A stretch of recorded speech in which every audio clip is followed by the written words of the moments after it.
おはよう。おはようございます。皆さん。6時半です。私は日本で5日間滞在します。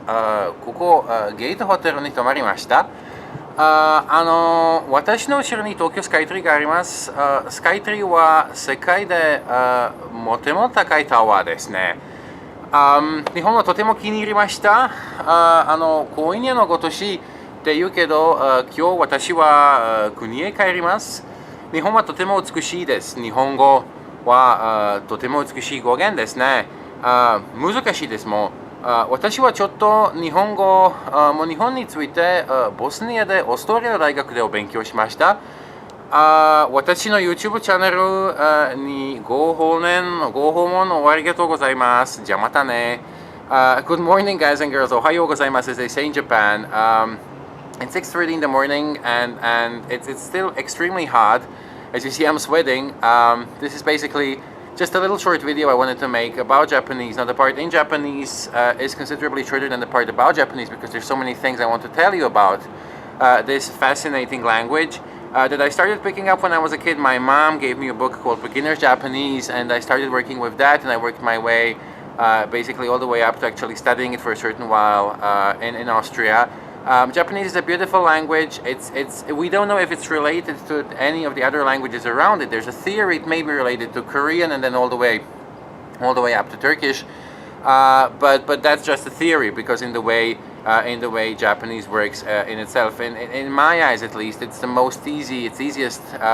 easiest East Asian language to learn because unlike Chinese, it's not tonal, and unlike Korean, Japanese is definitely has a slightly easier grammar than Korean does.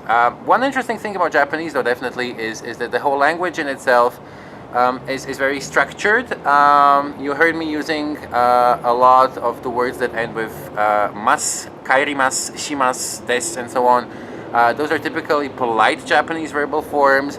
Even the word for I depends on who you would be speaking to. If you are speaking to a general audience like me now, watashi is perfectly fine. If you are speaking to somebody who's seriously higher in social rank than you are, then you would say watakushi. If you're speaking to somebody who is, again, socially lower rank, you would say boku or ore, as they say in Osaka, for example. So there's many examples of how Japanese works on different layers. It's also very interesting because part of the reason why most people are put off from learning Japanese is the script. Now you have kanji, which are the basic Japanese signs for writing words that have been borrowed as such from the Chinese language, and then a lot of Chinese people actually, when they want something in Japan, usually they just write down the kanji and hope that the person will understand, the Japanese person will understand. And basically, apart from kanji, because kanji don't really work completely well in the Japanese grammatical surroundings that they would in Chinese. Japanese basically invented two other scripts called katakana and hiragana. Katakana is used mostly for foreign words, but they also use like in adverts, the way we use bold lettering in our part of the world. Whereas hiragana originally was devised as a woman's script, but is actually used to write grammar particles of Japanese that are not quite fit for Chinese letters. Again, that causes a little bit of a problem because there are two ways of reading different words. If you understand Japanese, you heard me use the word itsukakan, which means for 5 days. Now itsuka basically is one reading of the combination of the words go, which is 5, and nichi, which is day. Japanese linguists call these things onyobi and kunyobi.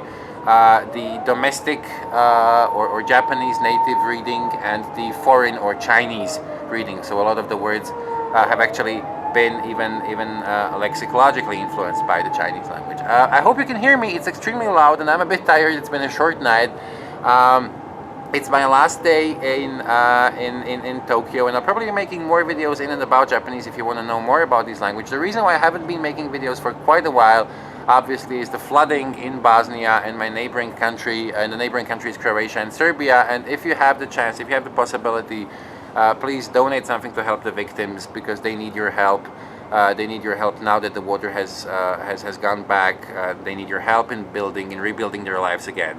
On behalf of all of them and on behalf of myself, thank you for stopping by my YouTube channel. Do ask comments, do ask questions, do write on my Facebook or my YouTube page. And as they say in Japan, domo arigatou gozaimasu. Many heartful thanks. Japan is, by the way, one of the loudest places you'll probably ever have visited. If you go into a shop, it's either going to be the gadgets that are making the noise or the shop assistants that are constantly in a very polite way telling you irashaimase, which is welcome, and arigatou gozaimasu, which is thank you. It's interesting how this country that has actually basically invented the principles of Zen also seems like the place that has, given the world pachinko and Hello Kitty and all of these other fascinating things. So, sayonara, if it has to be that way, the Japanese way of saying goodbye. Jamatane is the other one. See you next time. And then let me try and just show you a little bit of the scenery of Tokyo.